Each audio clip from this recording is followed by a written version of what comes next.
어머니가 며칠 전 미국에서 오셨다. 작년 가을 어머니는 미국으로 떠나셨었다. 키가 150cm도 못 되는 우리 어머니는 슬하에 3남 3녀를 두셨는데 웬일인지 딸 셋은 모두 미국으로 떠나 결혼해서 살고 있다. 그 아들, 딸들을 만나러 어머니는 떠나셨었다.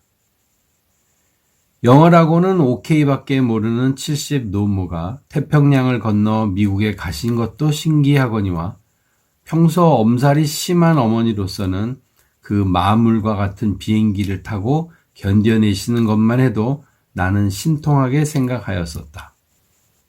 떠나시기 전 머리에 검정물 들이시고 투피스를 맞춰 입으시고 굽 높은 하이힐을 신으려 드시는 것을 보고 나는 70 노모의 마음속에 미국행이 청춘을 불러일으키게 하는구나 신기해 했었는데 떠나신 지 3개월 만에 어머니에게서 편지를 받고 나서 정말 감격하였었다.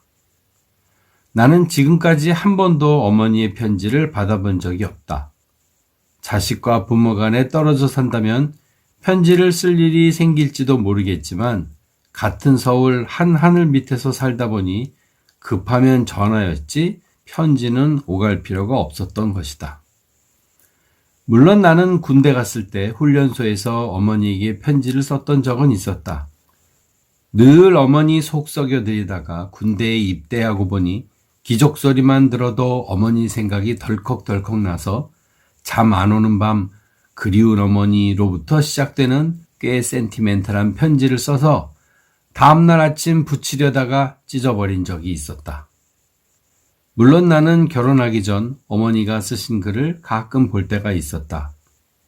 어머니는 외할아버지의 낡은 사상으로 국민학교도 제대로 나오지 못하셨었는데 나는 가끔 어머니가 진취적 사상을 가진 외할아버지만 만나셨다면 지금쯤 유명한 여류명사쯤 되셨으리라 확신한다. 때문에 어머니는 일테면 일자무식이라 할 수 있겠으나 어쩌다 결혼하기 전에 조그만 수첩을 보면 다음과 같은 어머니의 메모가 적혀 있기도 했었다. 콩나물 30원, 꽁치 50원, 송씨 이삿날 12일, 갯돈 5,000원. 그런 어머니가 미국에 가신 지 3개월 후에 친히 편지를 쓰셨는데 편지를 써서 붙이신 것만 해도 놀라운 일인데 그 내용을 뜯어보니 더더욱 놀라웠다. 다혜 엄마에게 2번 편지 잘 받아보았다. 너의 두 내위도 잘 있고 우리 귀여운 다혜 도단이도 잘 논다니 무엇보다도 기쁜 일이로다. 편지는 서두가 이처럼 시작되어 마치 암호 문자처럼 해독하기 힘든 언문체로 써내려갔는데 살림 걱정, 건강 걱정, 식목일날 꽃나무 옮겨 심을 걱정, 미국 가서도 걱정 팔자이신지 잔뜩 걱정 타령을 늘어놓으시더니 놀랍게도 편지 말미에 다음과 같은 문구로서 끝을 맺으셨다. 나는 매일 편지통 보는 것이 일과이니 종종 편지 보내라. 그러면 난성 처음 내가 떨리는 손으로 써서 말이나 되었는지 짐작하여 보아라. 우리 다혜 도단이 멀리 미국서 할머니가 뽀뽀한다. 내가 놀란 것은 어머니가 편지 쓰셨다는 것에 놀랐으며 더더욱 놀란 것은 어머니가 미국 가신 지 3개월 만에 우리 귀여운 다혜라든지 할머니가 뽀뽀한다라는 사뭇 미국식의 인사법을 쓰시고 있다는 놀라운 변화였었다. 이것은 어머니가 영어를 터득하였으리라 생각해 보는 것은 말도 안 되는 일이고 그새에 벌써 미국식 사고방식에 자신도 모르게 동화되신 이유 때문이라고 생각할 수밖에 없다.